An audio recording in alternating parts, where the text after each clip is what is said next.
안녕하세요. 악성줄기세포암인 삼중음성 유방암 3기 5년차 살아보니 좋은 날입니다.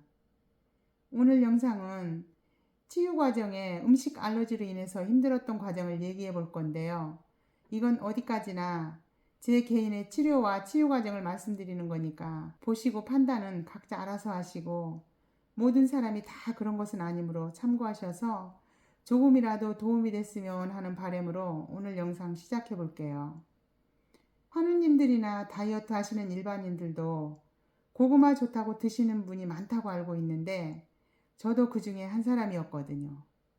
저는 나름 내 몸에 맞는 맞춤 항암 식단을 찾아준다는 검사를 해서 안전하게 먹어보고자 해서 램 테스트라는 검사를 했어요. 근데 검사를 하고 보니까 우리의 일반적인 상식과 반대되는 결과가 많이 나왔어요. 암 환자는 먹으면 안 된다는 홍삼이 생약 부문 1등이었고요. 뿌리채소 중에는 도라지가 1번이었어요. 웬만한 한약은 다 먹으면 안 되는 기본값이 안 되는 거에 놀랐고요. 그런데 고구마는 좋은 거예요. 또 암 환자는 감자보다 고구마가 좋다고 하는데, 저는 시골 출신인데도 고구마나 감자, 옥수수를 원래 먹지 않았어요. 그런데도 암에 좋다고 하니까 먹어야겠다고 생각하고 먹으니까 또 먹을만 하더라고요. 그래서 하루에 하나 정도 삶아서 먹기도 하고, 생으로 먹는 게 더 좋다고 해서 생으로도 먹고 그랬었거든요. 2021년 봄부터 자주 먹었어요. 그전엔 좋다고 해도 막연히 남이 좋다고 하니까 어쩌다 생각이 나면 하나 먹고 했었거든요. 워낙에 또 좋아하지도 않으니까 잘 안 먹었었는데, 유전자 검사에서 암세포와 싸울 힘이 강력하다는 걸 알고부터는 가을이면 시골에서 부탁해가지고 5박스 정도를 꼭 샀어요. 주말 농장에 심어서 캐서도 먹고요. 그런데 어느 날인가부터 피곤해지고 입맛도 없어지면서 기운이 없는 거예요. 날이 갈수록 심해지는 게 아침에 일어나면 어지럽고, 서 있기도 힘이 들어서 식사 준비도 못하는 거예요. 할 수 없이 도저히 생활이 힘들어서 병원에 입원해서 피검사를 하면서, 그 전에 제가 A형 간염을 알았던 이력이 있었던지라 A형 간염을 같이 넣어서 검사를 했어요. 근데 거기에서 A형 간 수치가 같이 높아진 거예요. 할 수 없이 예전에 A형 간염으로 입원한 적 있는 병원으로 연락을 해가지고 그쪽으로 입원을 하기로 결정을 했어요. 검사지를 가지고 오라고 해서 가지고 가서 보여주니까 입원을 바로 시켜주더라고요. 그러면서 원래는 한 번 걸리면 항체가 생겨서 다시는 안 걸리는데, 특이한 경우라면서 입원해서 격리를 시키고 코로나에 준한 제재를 하는 거예요. 이유를 알 수가 없으니까 식사 외에 모든 치료와 기능식품을 중단했어요. 그리고 그동안의 간 수치에 영향을 미치지 않고 수치가 떨어지는데 도움이 되는 수액 위주로만 해서 24시간 달아놓고, 한편으로는 몸에 좋은 수액도 같이 맞아주면서 아무 일도 안 하고 에너지를 안 쓰니까 회복이 빨리 되는 편이더라고요. 수치가 어느 정도 내려가고 호전은 되는데 격리를 시켜놓으니까 너무 답답하고 힘든 거예요. 그래서 나는 암 환자이고 그런데 내가 이렇게 스트레스 받아서는 안 되겠다는 생각이 들더라고요. 그래서 선생님 회진 오셨을 때 말씀을 드렸죠. 내가 집에 가서 아무도 만나지 않고 저는 혼자 있으니까 관리를 잘 할 테니까 퇴원을 시켜달라고 사정을 했죠. 그랬더니 그럼 그렇게 하시라고 해서 집으로 가서 일주일 정도 있다가 내원을 해서 다시 피검사를 해보기로 하고 집으로 왔습니다. 그래서 이제 집에 와서 일주일 정도 있다 다시 가서 검사를 해보니까 감마 GPT만 약간 높고 다 정상으로 어느 정도는 떨어졌더라고요. 그래서 암 전문병원으로 입원을 하기로 했어요.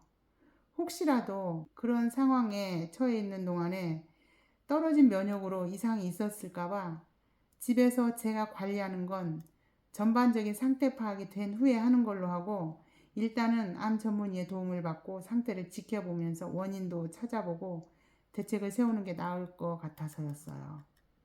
거기서는 원인을 찾기 위해서 끊었던 기능식품을 하나씩 먹으면서 테스트를 했어요. 근데 역시 메시마가 간 수치를 올리더라고요. 제가 버섯 종류가 잘 맞지 않더라고요. 베타글루칸 성분이. 얼마나 베타글루칸이 좋습니까? 근데 저는 그렇게 몸에 좋은 건 잘 안 맞는 경우가 굉장히 많았어요. 일단 집에서 먹는 식단과 다르기도 하고 쉬워지니까 괜찮아져서 다시 집으로 왔어요. 근데 며칠 있으니까 여전히 기운이 없고 또 힘든 거예요. 소화도 안 되는 것 같고. 그리고 간 수치가 떨어져 있다 해도 정상 범위에서도 높은 정상으로 언제 또 훅 올라갈지도 모르는 상황인지라 물을 많이 먹으라고 그랬었거든요. 그래서 물을 많이 먹으니까 화장실은 자주 가고 밤에도 2번, 3번 이렇게 가니까 정말 힘들었어요. 남들은 수술하고 얼마 기간 지나면 회복이 돼서 좋아지는데 왜 난 좋아지다가 일어나 싶은 게 이해도 안 되고 자존심도 상하고 또 창피하기도 해요, 한편으로는. 그러면서도 또 어디에 이상이 있어서 그러는 건지 알 수도 없고 정말 암세포가 내 몸에서 자라는데 못 찾고 그 애가 내 에너지를 다 가져다 써서 그러는 게 아닐까 해서부터 온갖 소설을 쓰고 있는 거예요. 그러는 중에 우연히 지인이 유튜브를 하나 보내주시면서 의학 용어가 많아서 이해가 어려울 수 있는데 내 수준이면 가능할 것 같아 보내주니까 한번 보라는 거예요. 그래서 그분 영상을 몇 개를 단순히 봤어요. 근데 사람이 급하면 자기가 보고 싶은 것만 보고 듣고 싶은 것만 들어지게 되더라고요. 그래도 좀 이해가 안 되는 부분은 여러 번 보면서 내 증상을 이해하게 되면서 혹시나 나도 그럴 수도 있겠구나 싶더라고요. 그 영상 내용이 어떤 내용이었냐면요. 딸이 아파서 응급실을 자주 가는데 이유는 모르겠고 힘이 들고 아파서 일상생활에 지장이 있고 삶의 질이 떨어지면서 병원을 다니긴 다니는데 원인을 모르니까 너무 답답하고 급기야는 췌장암을 의심해가지고 의료 수준이 높다는 한국에 들어와 검사를 다 해도 원인을 알 수가 없고 도저히 방법을 찾을 수가 없어서 공부를 했다고 그래요. 거기서 유기산 검사와 지연성 알러지 검사를 해가지고 원인을 알아내서 노력 끝에 생활을 바꾸고 노력한 결과 그 당시에는 건강한 생활을 잘하고 있다는 내용이었어요. 그러면서 사람이 태어나서 한 번쯤은 꼭 해보는 게 도움이 될 거라는 내용에 어떤 검사를 어디 가서 어떻게 하면 되는지를 자세히 설명을 해주셨어요.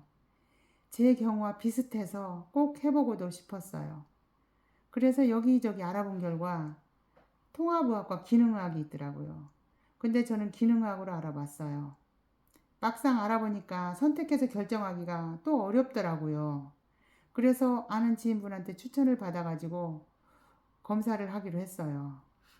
기능학 병원은 대기가 길었거든요. 그리고 무엇보다도 비용이 만만치가 않더라고요. 일단 아는 분의 소개로 가면 좀 나을 것 같다는 판단에 부탁을 했어요. 먼저 전화로 상황 설명을 하고 부탁을 하니까 연락을 주신다고 해요. 기다려보라고 하시는데 바로 연락이 왔어요. 그날이 금요일이었는데 내일 토요일에 시간이 되시면 금식하고 12시까지 내원을 하시면 된다는 겁니다. 너무 빨리 잡힌 예약에 당황하긴 했지만 가기로 하고 다음날 12시까지 공복 상태로 병원에 갔어요. 피검사, 인바디 검사, 자율신경 검사를 기본으로 하고 거기에서 추가 검사를 했던 게 그분이 말하는 지연성 알러지 검사와 유기산 검사에도 다른 검사도 여러 개가 있었어요. 그런데 저는 거기서 몇 가지를 더 했어요.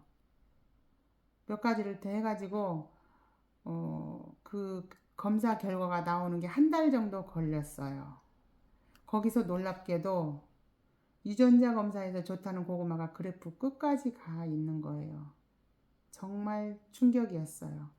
그동안 항암 식단을 찾아주는 검사에서 고구마가 항암에 좋은 걸로 나왔기에 믿고 먹은 건데 항암에 좋다는 음식이 알러지가 있어서 저를 힘들게 했다는 걸 알고는 정말 적잖이 충격이었죠.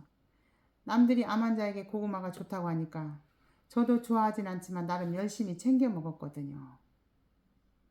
하루에 1개 정도 먹은 날도 있고 2개를 먹은 날도 있고 생으로 먹으면 좋다고 해서 또 생으로도 먹었었어요. 그때부터는 고구마를 끊고 간이 좋아질 수 있는 음식과 관리를 하기 시작했어요. 그러다 보니까 서서히 간 수치도 정상으로 돌아오고 피로감도 좀 덜 느끼고 체중도 조금씩 조금씩 늘면서 힘이 생기기 시작했어요. 정말 어두운 죽음의 터널을 빠져나온 느낌으로 살 수 있겠구나라고 안도감이 들었어요.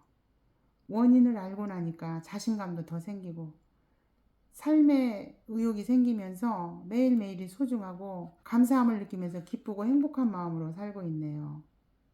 이 모든 사람들이 이런 검사가 저렴해서 아프기 전에 미리 내 몸 상태를 알아서 건강하게 살아간다면 얼마나 좋을까 하는 생각을 정말 간절하게 했어요. 정말 가격이 고가였거든요. 한 가지만 한다면 괜찮을 수도 있겠지만 가지수가 많았어요. 제가 그날 계산한 금액이 250만 원이 넘었거든요. 그 다음에도 여러 가지를 더했어요. 여러분들도 잘 아시겠지만 항상 내 몸에 맞는 음식과 재료를 잘 선택을 하시고 남이 아무리 좋다고 해도 나에게는 독이 될 수도 있다는 것을 기억하시고 저처럼 힘든 과정을 거치시기 전에 빠른 판단을 하셔서 건강한 삶을 살아가시길 바라면서 오늘 영상은 여기까지 할게요. 오늘 영상 도움이 되셨는지요? 그럼 다음 영상에서 뵐게요. 오늘도 좋은 날이어서 행복합니다. 모두 사랑합니다.